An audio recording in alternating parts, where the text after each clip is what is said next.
मित्रों, लालू के जंगल राज की चर्चा तो पिछले 25-30 वर्षों से होती ही रही है, जिसे बिहार की भोली भाली लाचार जनता ने करीब से देखा, सुना और भुगता है।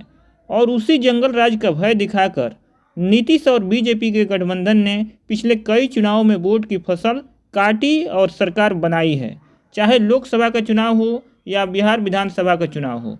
और लालू राबड़ी के बाद बिहार का मुख्यमंत्री आज तक नीतीश ही रहे हैं, जीतन राम मांझी के कुछ महीनों के कार्यकाल को छोड़कर। यह अलग बात है कि नीतीश कुमार का पहला कार्यकाल ही पति पत्नी के शासन से भिन्न और अलग था, जिसे बिहार समेत पूरे भारत की जनता ने सुशासन का नाम दिया और नीतीश कुमार सुशासन बाबू कहलाए, जो कि 2005 से 2010 तक का दौर था। 2010 के बिहार विधानसभा चुनाव में बिहार की जनता ने नीतीश बीजेपी गठबंधन को दिल खोल कर वोट दिया और सीटों से गठबंधन की झोलियां भर दी।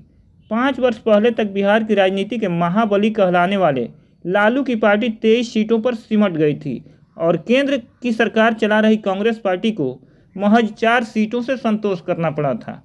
यहीं से नीतीश कुमार के पतन का दौर शुरू हुआ, क्योंकि चुनाव में भारी सफलता पाकर नीतीश का अभिमान 7वें आसमान पर पहुंच गया। अब मुख्यमंत्री की कुर्सी नीतीश कुमार के लिए छोटी चीज लगने लगी। वे अपने आप को पीएम मटेरियल समझने लगे और अहंकार बस वैसा ही व्यवहार भी करने लगे। शासन प्रशासन पर नीतीश की रुचि कम हो गई। वे अपने कर्तव्यों को भूलकर दिन रात प्रधानमंत्री बनने का सपना देखने लगे। पीएम बनने के लोभ में अंधे नीतीश ने बिना वजह 2013 में बीजेपी से गठबंधन तोड़ लिया और बीजेपी के मंत्रियों को बेइज्जत करके सरकार से बाहर निकाल दिया।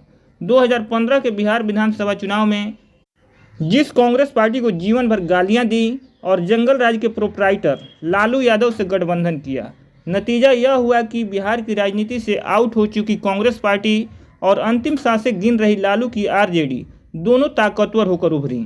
लालू की आरजेडी तो 2020 के बिहार विधानसभा चुनाव की तरह 2015 में भी सबसे बड़ी पार्टी बनी और लालू के दोनों बेटे सरकार में मंत्री बने।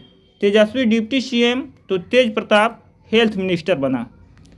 पलटू राम ने एक बार फिर से पलटी मारी और 2017 में बीजेपी के साथ आ गए। 2020 का चुनाव बीजेपी के साथ लड़ा। नीतीश की पार्टी 43 सीटों के साथ तीसरे नंबर की पार्टी बनी। फिर भी नीतीश सीएम की कुर्सी पर विराजमान हुए, पर नीतीश पीएम पद का सपना लगातार देखते रहे। शासन प्रशासन में नीतीश की रुचि कम होती चली गई और बिहार अराजकता की ओर बढ़ने लगा। नौकरशाही पुलिस प्रशासन लगातार भ्रष्ट और निरंकुश होता चला गया। गुंडे लफंगे जब चाहे अपराध को अंजाम देने लगे। 2024 में प्रधानमंत्री बनने का ख्वाब पाले पलटू राम एक बार फिर से लालू और कांग्रेस की गोद में जा बैठे।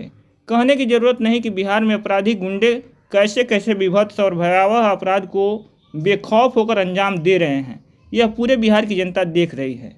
और पद के लोभ में अंधे बकलोल नीतीश दिन रात पीएम का ख्वाब देखते रहते हैं। साथ ही सीएम की कुर्सी भी पीएम बनने तक सुरक्षित रहे, इसके जुगाड़ में भी लगे रहते हैं। लिहाजा यह दावे के साथ कहा जा सकता है कि बिहार के जंगल राज पार्ट 2 के लिए पीएम पद के लोभ में अंधे नीतीश उर्फ पलटू राम पूरी तरह से जिम्मेवार हैं। दोस्तों, यदि वीडियो अच्छी लगी हो तो कृपया इसे लाइक करें और चैनल को अवश्य सब्सक्राइब करें। पूरी वीडियो देखने के लिए आपका बहुत बहुत धन्यवाद।